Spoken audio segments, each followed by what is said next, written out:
سامعین، حضرات، آج ہم حضور سیدنا خواجہ محی اللہ علیہ سے 130 سالہ اس مبارک کی تقاریب کے سلسلے میں شریف میں ہیں، اور اس وقت ہم اس مقدس اور انوار سے مملوء کاشانے میں مکان میں ہیں، جہاں حضور سیدنا خواجہ محی اللہ علیہ خود بنفس نفیس تشریف رکھتے تھے، اور حضرت کی قیام اور زندگی کے کئی برس یہاں حضرت نے بتائے،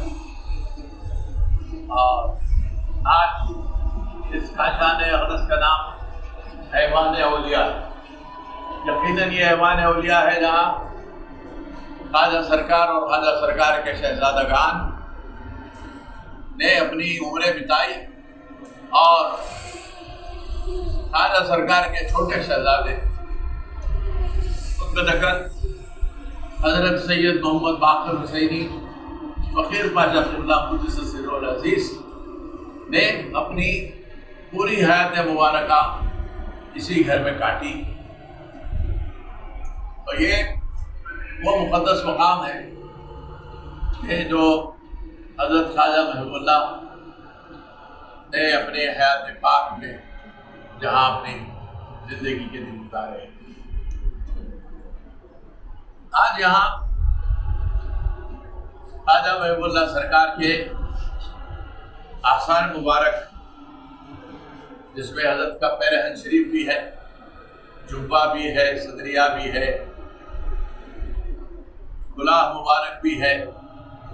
رومال بھی ہے، تسبیح بھی ہے، اور بھی دیگر تبرکات ہیں، ان کی زیارت حضرت ہی کے نبیرہ مولانا سید سیف اللہ حسینی باقری صاحب نے سب کو زیارت کے لیے یہ موقع فراہم کیا ہے، اس سلسلے میں ہم لوگ بھی یہاں جمع ہیں۔ ابھی آثار مبارک کی جو زیارت ہم اہل سنت والجماعت وہ عقیدہ سنی مسلمان جو کرتے ہیں اور اپنی زندگی میں اس کو ایک بقائے عزیز سمجھتے ہیں، اس کے بارے میں صرف اتنا عرض کروں گا کہ بزرگوں کے آثار نہ صرف بذات مقدس ہوتے ہیں، متبرک ہوتے ہیں، بلکہ ان سے دوسروں کو فائدہ ہوتا ہے۔ قرآن کریم سے ایک دلیل ہمیں ملتی ہے حضرت یوسف علیہ السلام، جس وقت حضرت یعقوب علیہ السلام اور یوسف علیہ السلام دونوں میں مفارقت ہوئی، جدائی ہوئی، اور برسا برس بیت گئے۔ حضرت یوسف بچپن میں اپنے والد بزرگوار سے بچھڑ گئے تھے، کئی سال حضرت یعقوب کو یہ علم نہیں تھا ظاہری طور پر کہ حضرت یوسف کہاں ہے، لیکن جب آپ کو حضرت یوسف علیہ السلام کے اس مفارقت کے داغ نے اتنا افراط غم میں جھونک دیا کہ روایت میں آتا ہے کہ شدت گریہ سے، یعنی زیادہ رونے کی وجہ سے آپ کی بینائی متاثر ہو گئی تھی، اور بصارت سے تقریباً محرومی ہو گئی۔ جب یہی کیفیت حضرت یوسف علیہ السلام کو پہنچائی گئی کہ آپ کے والد بزرگوار بقید حیات ہیں، اور اس طرح آپ کی جدائی سے مغموم اور ملول رہتے ہیں، اور روتے روتے ان کی بینائی چلی گئی ہے، تو قرآن شریف میں اس سے متعلق جو آیت شریف آپ کو ملتی ہے سورہ یوسف میں، کہ جس وقت حضرت یوسف کو حضرت یعقوب کی اس کیفیت کا علم ہوا، تو حضرت یوسف نے اس وفد کو جو قاصد بن کے آیا تھا اور اب جو حضرت یعقوب کی طرف جانے والا تھا، اس سے یہ فرمایا اذهبوا بقمیصی ھذا فألقوه علی وجہ ابی یاتی بصیرا، یہ میرا قمیص ساتھ لے کے جاؤ. قمیص کرتے کو بولتے ہیں، عربی میں کرتے کو قمیص کا لفظ استعمال ہوا ہے. یہ میرا قمیص ساتھ لے کے جاؤ اور میرے والد کے چہرے پہ یہ ڈال دو. اس کا نتیجہ یہ ہوگا کہ یاتی بصیرہ، اس سے ان کی بینائی بحال ہو جائے. جبکہ یوسف علیہ السلام نبی ہے تو ان کے والد یعقوب علیہ السلام نبی ہے، یعقوب علیہ السلام کے بیٹے یوسف علیہ السلام. ایک نبی کے لیے دوسرے نبی کے استعمال کا قمیص قرآن جو بیان کر رہا وہ یہ ہے کہ اس سے ان کو فائدہ ہوگا. اور تفسیر میں آپ کو ساری بحث ملتی ہے کہ جس وقت یوسف علیہ السلام کا یہ قمیص، وہ قافلہ، وہ قاصدین، وہ وقت لے کے یعقوب علیہ السلام کے پاس پہنچے، ابھی فاصلے پہ تھے. یعقوب علیہ السلام حالانکہ بظاہر نابینا ہیں، فرماتے ہیں کہ اجد ریح یوسف، مجھے یوسف کی خوشبو آ رہی ہے.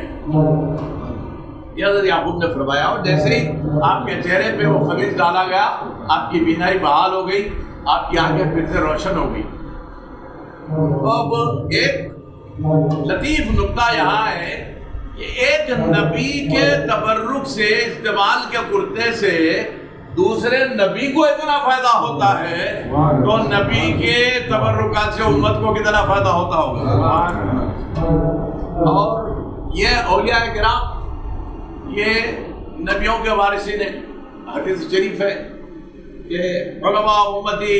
انبیاء بنی اسرائیل، ایک جگہ حضور نے فرمایا اور دوسری جگہ فرمایا کہ یہ علماء نبیوں کے وارث ہیں. انما العلماء ورثۃ الانبیاء، کہ یہ علماء حق انبیاء کے وارث ہیں. تو لازمی بات ہے وارث جو ہوتا ہے اس کو میراث میں، ورثے میں ساری چیزیں ملتی ہیں، اور ملتی نہیں ہے بلکہ اس کو اختیار ہوتا ہے وہ جیسا چاہے اس کو تصرف کرے. تو یہ اولیاء اللہ علماء حق انبیاء کے وارث ہیں.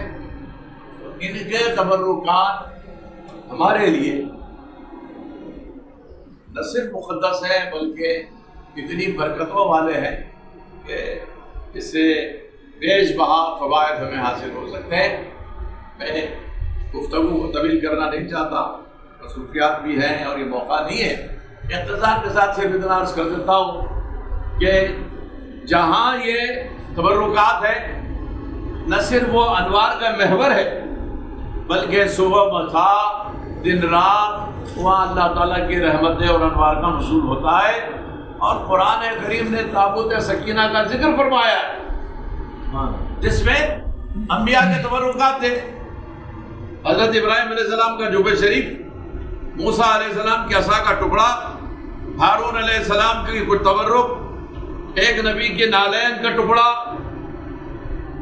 قرآن کہتا ہے کہ جس وقت بنی اسرائیل قوم پہ مختلف پریشانیاں آتی تھی، کبھی بارش نہیں ہوتی تھی، امساک بارہ، اور کبھی طوفان آ گیا یا کوئی عذاب آ گیا یا جنگ کا موقع آ گیا،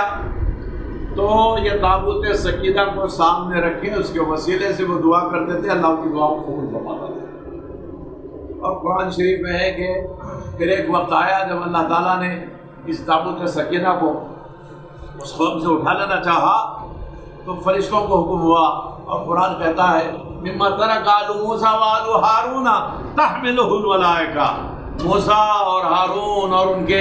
دیگر خانوادے کے لوگوں کے جو تبرکات تھے اس کو فرشتے اپنے سر پہ اٹھا کے لے لیے. تو یہ تبرکات کا احترام کرنا، ان کو سر پہ رکھنا قرآن سے بھی ثابت ہے. ان سے جو فائدے حاصل ہوتے ہیں قرآن اور احادیث سے ثابت ہے. بغیر کسی طوالت میں گئے کہ میں صرف اتنا عرض کروں گا کہ یہ ہماری خوش نصیبی ہے کہ ہمارے خواجہ سرکار کے تبرکات کہ آج ہمیں زیارت کا موقع حاصل ہوا. میں مشکور ہوں سیف بھائی صاحب کا کہ جنہوں نے ہم سب کو یہاں زیارت کے لیے دعوت دی. اور اب یہ خواجہ محبوب اللہ حضرت کے جو تبرکات ہیں ہم نے دیکھے ہیں ابھی کہ اس میں کوئی بھی لباس ایسا نہیں ہے جسے لباس فاخرہ کہا جائے، یعنی قیمتی لباس. جبکہ ہم نے اس دور کی تاریخ جو پڑی ہے، 130 سال پہلے کا زمانہ حضرت کا ہے، یہ جو عرس ہے 130واں سالانہ عرس ہے، تو 130 سال پہلے جو دکن میں رواج تھا لباس کا، یہ لباس اس سے بالکل مختلف معلوم ہوتا ہے۔ اس وقت کمخاب، ہمرو، تاشخند، ریشم، سلک جسے کہا جاتا ہے، ضروری نہیں کہ وہ اصلی ریشم ہو، سلک کی کئی قسمیں ہیں، سنتھیٹک سلک بھی آتا ہے۔ بہرحال جو قیمتی لباس ہوتا تھا لوگ وہ زیب تن کرتے تھے، لیکن اب یہ لباس ہم دیکھ رہے ہیں تو سارے کا سارا لباس سوتی، کاٹن کا، اور دیکھنے سے معلوم ہو رہا ہے کہ کوئی بھی لباس قیمتی نہیں ہے، بلکہ بہت سادہ سیدھا لباس ہے۔ خواجہ محب اللہ سرکار کی سیرت میں لکھا ہے کہ حضرت کی زندگی ہمیشہ بڑی سادگی پر محمول رہی، سادگی پسند آپ تھے، چنانچہ لباس بھی سادہ پہنتے تھے، پاؤں میں کھڑاؤ اور کندھے پر سوتی رومال،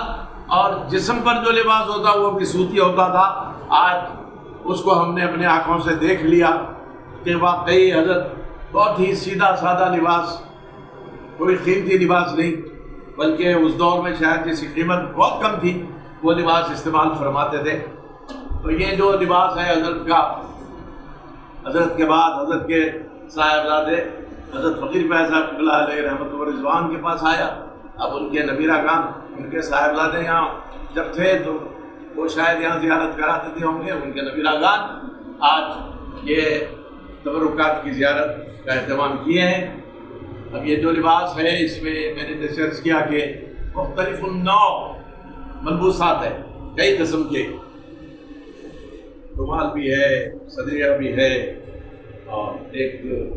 شایا یا بایا جیسی کوئی چیز ہے، ایک چوبولا جیسی کچھ لباس ہے، کرتا ہے، ٹوپی ہے، اور استعمال کی لکڑی کے دانوں کی تسبیح ہے۔ بہرحال یہ کہ میں صرف اتنا عرض کر سکتا ہوں کہ خواجہ محب اللہ سرکار کے خانوادے نے حضرت کے ان تبرکات کی نہ صرف حفاظت کی ہے بلکہ ہر سال اس کے موقع پر زیارت کا اہتمام بھی کرتے ہیں۔ میں اللہ تعالیٰ سے دعا ہے کہ اللہ تعالیٰ ہم سب کو ان تبرکات کے صدقہ طفیل حضرت کے سچے پیرو بنائے، ان سے ہماری اٹوٹ وابستگی کو تا دم زست قائم رکھے، اور ان تبرکات کے طفیل